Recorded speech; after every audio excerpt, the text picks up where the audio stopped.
Bonjour à tous et merci d'être sur la page pour son ouverture. Du coup, on va dire que c'est la première vidéo de la page. Donc, bienvenue dans l'herboristerie nomade. Donc, je m'appelle Guillaume, j'ai 34 ans, je suis herboriste et j'ai pour projet donc de créer une petite herboristerie qui parcourt un petit peu les villages, les événements afin de pouvoir apporter des produits qui sont pas accessibles à tout le monde et pouvoir aussi faciliter la réintégration de ce métier-là. Voilà. Donc aujourd'hui, j'ai l'intention de vous parler d'une plante. Pourquoi cette plante-là? Parce que il s'est avéré que pendant le confinement, je me suis retrouvé un petit peu en galère de café. Et du coup, j'en ai profité pour faire cette solution-là, donc le café des riches. Et je vais vous présenter de suite le Gaillet Gratteron. Voilà. Voilà, nous revoilà du coup donc devant cette fameuse plante, le Gaillet Gratteron.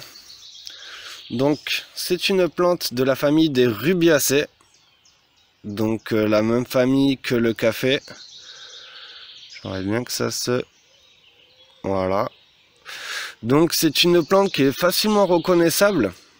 Donc tout d'abord à son tronc, alors je vais prendre une partie plus grosse. À son tronc qui est entièrement carré. Voilà, on le voit bien là-dessous. Donc à partir du moment... Et puis elle s'accroche énormément. Donc c'est un peu aussi le facteur pour la reconnaître assez facilement. Voilà. Donc la petite anecdote, ce sont grâce à ces fruits et les fruits de la bardane, donc les akènes, qu'on a découvert. C'est grâce à ça qu'ils ont pu élaborer en fait la création du velcro. Voilà. Donc on voit bien que les feuilles sont sur la même tige. Ce sont des feuilles bien fines.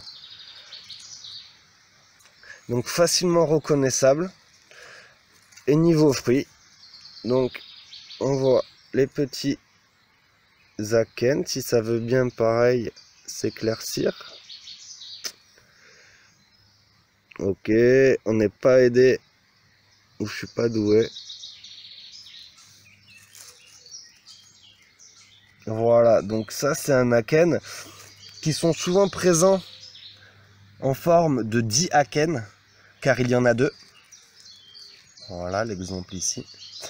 Et ce sont ces petits fruits là, une fois bien mûrs. Toujours pareil, si ça veut bien s'éclaircir. Voilà, donc ces fruits là, une fois bien mûrs, on les récolte. À partir du moment où ils commencent à devenir bruns, on les récolte et on les fait torréfier. Donc dans un four à 150 degrés, on les laisse jusqu'à qu'ils prennent la bonne couleur. Ensuite on les sort. Il faut bien le moudre. Et vous avez un substitut de café qui est excellent. Vraiment excellent. Moins riche en caféine. Mais ça reste quand même un très très bon substitut de café.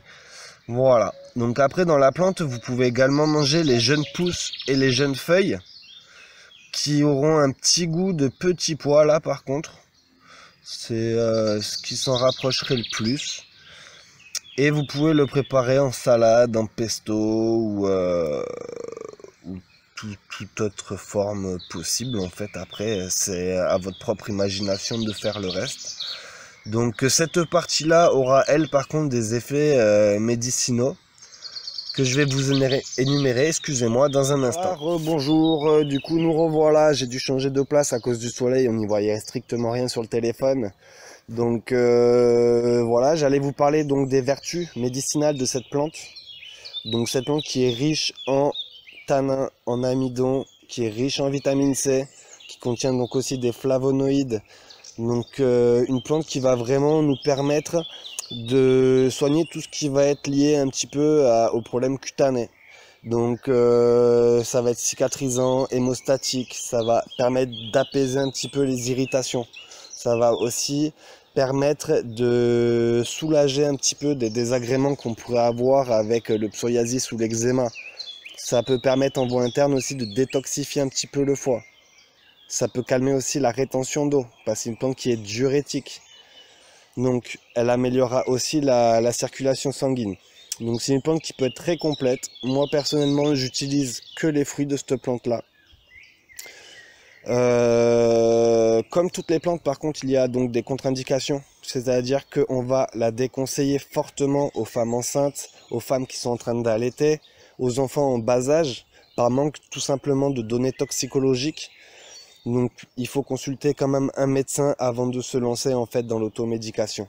Voilà, nous on est là à but de vous donner des informations, on est là pour vous conseiller sur des plantes, mais on remplacera jamais un médecin. Voilà, voilà.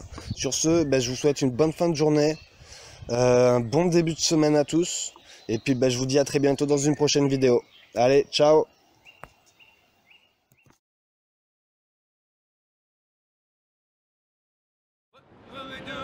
Drunken sailor, bird eye in the morning. Way up she rises, way up she rises, way up she rises, bird eye in the morning. Put him in the scuppers with the hose pipe on him. Put him in the scuppers with the hose pipe on him. Put him in the scuppers with the hose pipe on him. Bird eye in the morning. Way up she rises, way up she rises, way up she rises, bird eye in the morning. Put him in the brig until he's sober, put him in the brig until he's